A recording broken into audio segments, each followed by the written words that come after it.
Salut les amis, c'est Samuel, très content de vous retrouver aujourd'hui pour une nouvelle vidéo d'une marque qu'on connaît très peu puisque c'est Toysworks. Je vous avais déjà dans le passé fait une review, si je dis pas de bêtises, d'une figurine du Punisher de cette marque. Aujourd'hui, il s'agit d'une figurine Star Wars, totalement sans licence. Il s'agit de Mace Windu. Hot Toys tardant a sorti cette figurine, et bien cette compagnie Toysworks a décidé de faire un Mace Windu. On est parti sur le visuel, hyper simple, ça va vite même. On est parti sur le visuel hyper simple, on a juste le sabre, Toysworks Saber Master, une boîte violette et noire, rien sur l'arrière à part une constellation violette, donc vraiment une boîte super mais vraiment super simple. On passe tout de suite les amis au contenu de cette figurine. Le contenu, la boîte s'ouvre vers le haut, on a une petite notice qui nous explique comment mettre la petite batterie. Donc c'est pas des piles comme chez Hot Toys, ici ce sont des micro-batteries vraiment en petits bâtons, un truc vraiment hyper minuscule. Donc ça se glisserait dedans. Au niveau des petites batteries, on en trouve sur Amazon pour ceux qui les veulent. Alors, je retire la mousse. On a la figurine qui est complètement représentée dans la boîte comme ceci, avec des mains, le sabre et le personnage. Donc hyper simple au niveau du contenu. Sur le dessous, qu'est-ce que l'on a? Strictement rien, juste un socle noir totalement basique. Vous savez, c'est les socles que j'utilise sur lesquels je propose les stickers custom. Donc voilà, un simple socle sans inscription, sans strictement rien. Je tiens à remercier également mon ami Gilles qui est la personne qui me permet de faire cette review. Il m'a envoyé la figurine super gentiment en me proposant de faire la vidéo pour vous et vous faire découvrir ce personnage. On a donc des mains. Alors, je regarde les mains. Beau paint, belle peinture. C'est pas des mains super dégueulasses, donc elles sont vraiment bien texturées. Dans l'intérieur de la main, on voit toutes les lignes, etc. Donc, c'est vraiment très, très qualitatif au niveau de la qualité de ces petites mains. On a également le sabre. Alors, je vais découvrir comme vous comment ça se met, comment ça s'allume. Donc, on a la partie violette plexi. On a une partie ici sur le dessous. Alors, voyons ensemble. Il y a une petite batterie, il y a le manche. Je regarde comment ça fonctionne. Alors, ils ne fournissent qu'une seule batterie, c'est un petit peu dommage de ne pas avoir plusieurs batteries de rechange parce que je ne connais pas du tout la longévité de ce type de batterie. Alors, ok, donc dès que vous mettez dès que vous mettez la tige dedans, le contact se fait tout de suite. Donc, c'est vraiment bizarre comme fonctionnement parce qu'on n'aura pas de gestion d'allumage ou autre. Donc, dès qu'on met la pile, je regarde. Alors, je regarde, voilà, donc là, je l'ai mis, ça ne l'allume pas. En tournant le manche, j'arrive à l'allumer et l'éteindre. Alors, je regarde si je n'ai pas fait peut-être un truc par hasard. Donc, je tourne, non, voilà, je tourne, j'éteins, je tourne dans l'autre sens, j'allume. Ok, donc en tournant le manche, j'arrive à activer et désactiver le light-up. Bon, le light-up, on verra dans le noir s'il allume bien, parce que là, je ne sais pas si vous le voyez bien. Donc là, j'éteins et en tournant...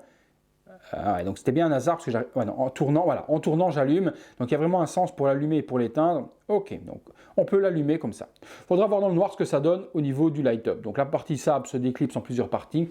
Ma foi, je ne sais pas trop s'il est accurate, à voir au niveau du manche, je regarderai, je vous dirai ça. Le personnage, donc Mace Windu interprété forcément par Samuel L. Jackson. Le visage est plutôt correct. On n'a pas la qualité d'Hot Toys, c'est pas non plus le même prix, je vous en parlerai dans la conclusion, mais on reconnaît de toute façon Mace Windu sans problème. Le visage est quand même bien fait, bien peint.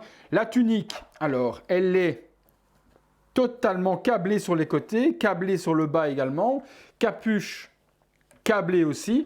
Donc au niveau de la tunique, on arrive vraiment à faire quelque chose de bien au niveau de la pose par rapport même à Hot Toys où il ne câble pas cette partie ici. On va dire que la partie tunique est vraiment bien représentative et hyper qualitative au niveau du câblage et de la matière. Donc on est sur une matière un petit peu suédine comme chez Hot Toys. Le costume en dessous est très propre également, beau drapé. Non, c'est bien géré, franchement. Les bottes sont totalement en cuir, pas de plastique non plus sur les bottes. Donc vraiment, pour de l'entrée de gamme au niveau figurine Toysworks, ça fait quand même le job. Je suis certain qu'Hot Toys ferait une figurine de Mace Windu, ça m'étonnerait qu'ils ne la fassent pas. Donc pour ceux qui veulent attendre la Hot Toys, ils peuvent. Mais pour ceux qui ont un petit budget peut-être, ou que celle-ci peut suffire au niveau visuel, ça peut faire vraiment une très très belle alternative. Écoutez les amis, je vais l'assembler et je vous fais une petite pause tout de suite. Voilà les amis, petite pause en attaque de notre ami Mace Windu. Très belle réalisation comme je vous ai dit chez Toysworks. Tout est vraiment bien géré, le tailoring des vêtements, les coutures, etc. C'est vraiment, mais vraiment ultra propre. La tunique en plus, eh bien l'avantage c'est qu'elle est complètement câblée mais vraiment partout, donc même au niveau des manches, on peut donner vraiment la pose que l'on veut à la cape, c'est vraiment super génial, la capuche, etc. Tout est vraiment hyper bien géré. À ce niveau-là, franchement, gros chapeau, parce que même Hot Toys ne nous a pas gâté d'une tunique câblée de la sorte sur un Obi-Wan. Par exemple, la semaine dernière, je vous avais fait la review d'Obi-Wan, eh bien on n'avait pas la tunique câblée de la sorte, et en même temps, même chose, la capuche ne l'était pas, et on ne pouvait pas donner une belle forme à la capuche. Donc là, franchement, super Toysworks d'avoir bien câblé tout ça. Je vais vous faire un petit visuel 360 degrés de la figurine, que vous puissiez voir en détail le costume, la tête et tout ce qui va avec. A tout de suite.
Voilà les amis, conclusion sur ce Mace Windu de chez Toysworks. Une très belle réalisation. Pour le prix, franchement, ça vaut vraiment le boulot. Hot Toys n'a pas réussi à faire une cape aussi belle que celle-ci, avec tout le câblage, etc. Vous voyez, au niveau de la capuche, on peut vraiment faire ce que l'on veut au niveau de la forme. Donc vraiment très réaliste à ce niveau-là, vraiment bien géré. Le visage est ma foi perfectible. Comme je vous l'ai dit, c'est pas la qualité d'Hot Toys non plus, mais on reconnaît les traits de Samuel L. Jackson sans souci. Le tarif, je vous en parle justement, nous alentours de 150 €. Donc on est loin des 300 et des 320 € que peut faire une Hot Toys Star Wars.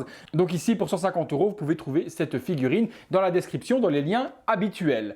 Voilà les amis, j'espère que ça vous a fait découvrir une nouvelle vidéo. Je remercie encore mon ami Gilles de m'avoir prêté cette figurine pour vous la présenter. Si vous avez aimé la vidéo, un petit like comme d'hab. Si vous n'êtes pas encore abonné, vous vous abonnez à la chaîne. Et si vous avez du temps, vous allez voir les vidéos Utip. Un grand merci à propos à ce niveau-là, parce que vous jouez tous le jeu et franchement, ça me touche énormément. Voilà les amis, c'est tout pour Mace Windu et c'est tout pour moi. On se retrouve très bientôt pour une prochaine vidéo. Salut!